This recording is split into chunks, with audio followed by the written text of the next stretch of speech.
Good morning all of you. Welcome back in my channel study with खुशी। और आज मैं आपके लिए फंडामेंटल ड्यूटीज लेके आ गई हूँ। मैंने लास्ट क्लासेस में आपसे डायरेक्टिव प्रिंसिपल ऑफ स्टेट पढ़ाया था और आज मेरा जो है फंडामेंटल ड्यूटीज यानी मौलिक कर्तव्य के बारे में आपको बताऊंगी। और हाँ, जिन लोगों ने मेरा चैनल अभी तक सब्सक्राइब नहीं किया वो सब्सक्राइब करें और लाइक एंड शेयर भी करते रहें। तो चलिए स्टार्ट हो जाइए। और हाँ, जिन लोगों को लगता हो ये आज का चैप्टर जो है इम्पॉर्टेंट नहीं है वो बिल्कुल गलत है। ये चैप्टर से क्वेश्चन जरूर पूछे जाते हैं। आप इस चैप्टर को ध्यान से देखिए और नोट्स बनाते चलिए। और इसके बाद मैं जो हिस्ट्री की क्लासेस ले रही हूँ वो भी कंटिन्यू करूँगी। जो व्यक्तित्व से संबंधित महत्वपूर्ण व्यक्तित्व से संबंधित है उसको भी मैं कंटिन्यू करूँगी, बट ये जो है कंटिन्यू चलता रहेगा। तो चलिए शुरू करते हैं।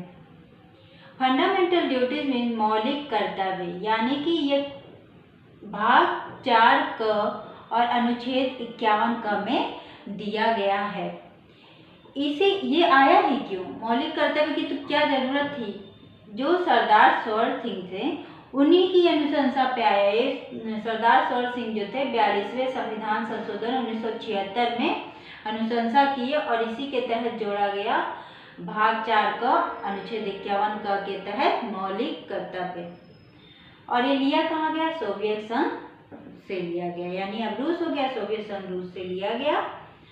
और इसमें पहले मूल संविधान में मतलब जब ये लिया गया था, ये मतलब ये संशोधन करके लिया गया था, मतलब ये संविधान में नहीं था। ये जब 42वें संविधान संशोधन किया गया तब इसे जोड़ा गया, यानी मौलिक कर्तव्य को। तो मौलिक कर्तव्य में प्रारंभ में 10 कर्तव्य थे, लेकिन अब 11 कर्तव्य कर दिया गया है। 11वां कर्तव्य क्या है?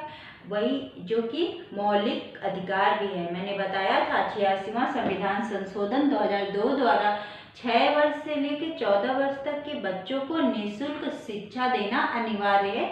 वो क्या हो गया? वो मौलिक कर्तव्य भी है और मौलिक अधिकार भी है, जिसे मौलिक अधिकार किस आर्टिकल के तहत है? 21 क के तहत है। और जो है 10 और 11वां मौलिक कर्तव्य है। 21 क में मौलिक अधिकार है और 11वां मौलिक कर्तव्य है। तो ये बहुत इंपॉर्टेंट है, आप इस पॉइंट को नोट करिएगा। चलिए स्टार्ट करते हैं।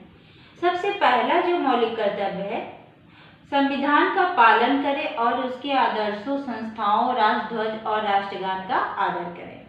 मतलब जो हमारा संविधान है उसका क्या करें? पालन करें। उसमें जो भी आदर्श है उसके आदर्शों, संस्थाओं, राष्ट्रध्वज और राष्ट्रगान का आदर करें। फिर दूसरा है, देखिए मैं अपने क्रम से लिख रही थी तो ये दूसरा और तीसरा यहाँ आ गया है, तो फिर भी मैं जैसे बोल रही हूँ इसको दूसरा मेंशन कर दीजिएगा। तो दूसरा क्रम जो है, पहला ये हो गया संविधान का पालन करें और उसके आदर्शों, संस्थाओं, राष्ट्रध्वज और राष्ट्रगान का आदर करें। दूसरा होगा स्वतंत्रता के लिए हमारे राष्ट्रीय आंदोलनों को प्रेरित करने वाले उच्च आदर्शों को हृदय में संजोए रखें और उनका पालन करें। यानी कि जो स्वतंत्रता के लिए राष्ट्रीय आंदोलनों को प्रेरित करता है, उच्च आदर्श, उनको क्या करें? हृदय में संजोए रखें और उनका पालन करें। तीसरा क्या है? भारत की संप्रभुता, एकता एवं अखंडता की रक्षा करें एवं उसे अक्षुण्ण बनाए रखें। अक्षुण्ण मतलब कभी भी ना मिटने वाला, ठीक? यानी भारत की एकता और अखंडता को बनाए रखें, उसे खत्म मत करें। 3 हो गया। अब चौथा नंबर, एक्चुअली मैं अपने क्रम में लिख रही थी तो थोड़ा सा खुद से लिखते लिखते थोड़ा सा क्रम इधर उधर हो गया, फिर भी मैं बता रही हूँ आपसे कि दूसरा क्या है? स्वतंत्रता के लिए हमारे राष्ट्रीय आंदोलनों को प्रेरित करने वाले उच्च आदर्शों को हृदय में संजोए रखें और उनका पालन करें। तथा तीसरा क्या है? भारत की संप्रभुता, एकता, अखंडता की रक्षा करें एवं उसे अक्षुण्ण बनाए रखें। अब आते हैं चौथे नंबर पर, देश की रक्षा करें तथा आह्वान किए जाने पर राष्ट्र की सेवा करें। यानी देश की रक्षा भी करें और अगर युद्ध हुआ या कुछ ऐसी विपदा आ गई भारत पे और आपका आह्वान किया जाए तो आप उसके लिए तैयार रहें।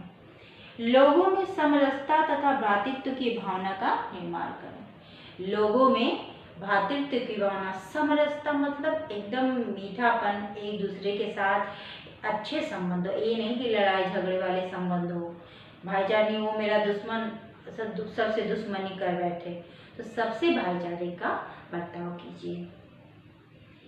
छठा है, हमारी संस्कृति की गौरवशाली परंपरा का महत्व समझे और उसका परीक्षण करें।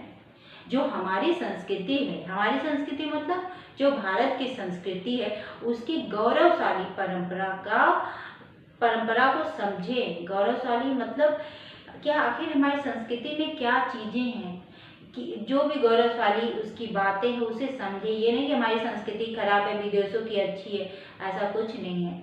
हमारी संस्कृति हमेशा अच्छी रही है और हमेशा गौरवशाली रही है और रहेगी भी। हमारी संस्कृति की गौरवशाली परंपरा का महत्व समझे और उसका परीक्षण करें। अब आ गया 7वां, प्राकृतिक पर्यावरण। प्राकृतिक पर्यावरण में क्या क्या आते हैं? वन, झील, नदी एवं वन्यजीव। क्या क्या आते हैं? वन, जीव, नदी एवं वन्यजीव प्राकृतिक पर्यावरण में आते हैं। आपको पता है ना, प्राकृतिक पर्यावरण जो है ये नीति निर्देशक में भी है। नीति निर्देशक के किस आर्टिकल में प्राकृतिक पर्यावरण की रक्षा के बारे में दिया गया है, ये आप कमेंट में मेंशन करें। मैंने लास्ट क्लास में आप सभी को बताया। वन, झील, नदी एवं वन्यजीव की रक्षा करें और उनके प्रति दया भाव रखें। ठीक, यानी कि जो प्राकृतिक पर्यावरण में जितनी भी चीज़ें हैं, यानी वन्यजीव हैं, वन है और क्या है, झील है, नदियां हैं, सबकी रक्षा करें। और सबसे वन्य जो प्राणी हैं, जैसे कि जानवर हैं, मनुष्य, सबके प्रति दया का भाव रखें। ये नहीं कि जानवर है तो उसको मार दें, उसको भूखा रखें, सबके प्रति दया का भाव रखें। कहीं रोड पे चल रहा है, आपको देख के उसमें दया आनी चाहिए। अगर उसे खाना नहीं मिला है तो आप खाना दे दीजिए, आप उसे रोटी डाल दीजिए। तो ये सब दया का भाव आपके मन में होना चाहिए सबके प्रति। वैज्ञानिक दृष्टिकोण, मानवतावाद और ज्ञानार्जन तथा सुधार की भावना का विकास करें। वैज्ञानिक दृष्टिकोण, देख रहे हैं ना, मतलब वैज्ञानिक दृष्टिकोण, मानवतावाद और ज्ञानार्जन तथा सुधार की भावना का विकास करें। अपने अंदर सुधार की भावना ले आइए। कोई भी व्यक्ति परफेक्ट कभी नहीं होता, ना ही कोई जन्म से सब कुछ जानता है। धीरे धीरे ही हर व्यक्ति में सुधार होता है। कोई भी चीज़ पहली बार करता है उससे गलतियां होती हैं, लेकिन धीरे धीरे वो सीखते जाता है अपनी गलतियों से। तो गलतियां करना बड़ी बात नहीं है, गलतियां तो मानव का स्वभाव है। मानव तो गलती करेगा, लेकिन गलतियों में सुधार, गलतियों से ये सीखना कि उसमें सुधार कैसे करना है, ये सबसे बड़ी बात होनी चाहिए। ये नहीं कि गलतियों पे गलतियां करते रहे और उसमें सुधार की भावना ना रहे। तो ये हो गया सुधार की भावना का विकास करें। इसके बाद 9वां है, सार्वजनिक संपत्ति को सुरक्षित रखें और हिंसा से दूर रहें। सार्वजनिक संपत्ति यानी जिसपे सबका अधिकार है, जो गवर्नमेंट की संपत्ति, जो आपकी निजी संपत्ति नहीं है, जिसपे सबका अधिकार है। ये नहीं कि ये गवर्नमेंट का है, मेरा नहीं है तो मैं इसको नुकसान पहुंचा दूं या तोड़ दूं या उसकी रक्षा नहीं करें, ऐसा नहीं करना चाहिए। हमें क्या करना चाहिए? सार्वजनिक संपत्ति को सुरक्षित रखना चाहिए और हिंसा से दूर रहना चाहिए, यानी मार काट में ही नहीं लगे रहना चाहिए। ठीक है। व्यक्तिगत, अब 10वां मौलिक कर्तव्य क्या है? व्यक्तिगत एवं सामूहिक गतिविधियों के सभी क्षेत्रों में उत्कर्ष की ओर आगे बढ़ें। व्यक्तिगत और सामूहिक, खुद व्यक्तिगत मतलब सेल्फ और सामूहिक मतलब लोगों के साथ गतिविधियों, यानी गतिविधियाँ यानी उनका कोई कार्य, कोई अलग प्रकार का क्रिएटिविटी एक्टिविटी करें और क्या करें? सभी क्षेत्रों में उत्कर्ष। आपके अंदर आप मूल नहीं, मतलब आपके अंदर केवल एक ही बात नहीं होना चाहिए कि मैं पढ़ रही हूँ तो बस पढ़ूँ या मैं कुछ ये करूँ। आपको हर क्षेत्र का नॉलेज रखना चाहिए, हर क्षेत्र में अपना पार्टिसिपेट करना चाहिए। पढ़ते नहीं कि मुझे जॉब पानी, अच्छी बात है पढ़ना चाहिए, लेकिन ये नहीं कि ऐसे पढ़े कि टेंशन के मारे एकदम पागल हो जाए। नहीं, थोड़ा सा पढ़ाई के साथ मनोरंजन भी जरूरी है। आप पढ़ रहे हैं, कभी मन नहीं कर रहा है पढ़ने का, तो किताब जबरदस्ती लेकर ना बैठिए, आप मूवी देख लीजिए, अपनी इंटरेस्ट का कोई चीज़ कर लीजिए, आप डांस कर लीजिए, गाना सुन लीजिए, घूम आइए, लेकिन आप पढ़ाई के साथ साथ अपने माइंड को फ्रेश जरूर करिए। अब 11वां है, माता पिता एवं संरक्षक का कर्तव्य होगा कि वह 6 से 14 वर्ष तक के बालकों को शिक्षा प्रदान करे या करवाए। ये मैंने बताया है कि ये पहले 10 था मौलिक कर्तव्य, लेकिन 11वां मौलिक कर्तव्य क्या है, 86वीं संविधान संशोधन 2002 द्वारा जोड़ा गया। और ये ऐसा मौलिक कर्तव्य है जो मौलिक अधिकार भी है। एकदम मेंशन करके लिख लीजिए कि जो है 11वां मौलिक कर्तव्य है वो मौलिक अधिकार भी है। किस आर्टिकल के तहत, 21 क के तहत। इसे कब जोड़ा गया, 86वें संविधान संशोधन 2002 द्वारा। अब चलिए एक और इम्पोर्टेंट बात बताती हूँ। फिलहाल अभी कोरोना काल चल रहा है तो सिनेमा हॉल तो एकदम बंद हो चुके हैं, लेकिन आप लोग को याद दिला देती हूँ, याद कर लीजिए कि जब सिनेमा हॉल में मूवियाँ लगती थी तो उससे पहले क्या होता था, राष्ट्रगान होता था, और हम सभी उठ के पहले राष्ट्रगान सुनते थे और उसके बाद जो है फिर बैठ के मूवी जो है देखते थे। तो ये क्यों हुआ था, तो ये नवंबर 2016 में सुप्रीम कोर्ट, जो हमारी सर्वोच्च न्यायालय है, सुप्रीम कोर्ट ने सिनेमा हॉल में राष्ट्रीय गान का प्रसारण करना अनिवार्य बताया। सुप्रीम कोर्ट ने 2016 में क्या कहा कि सिनेमा हॉल में मूवी से पहले क्या होगा, राष्ट्रीय गान जो है गाया जाएगा और सभी लोग राष्ट्रीय गान के सम्मान में खड़े होंगे। ये क्या है, मौलिक कर्तव्य के तहत ही ऐसा कहा गया।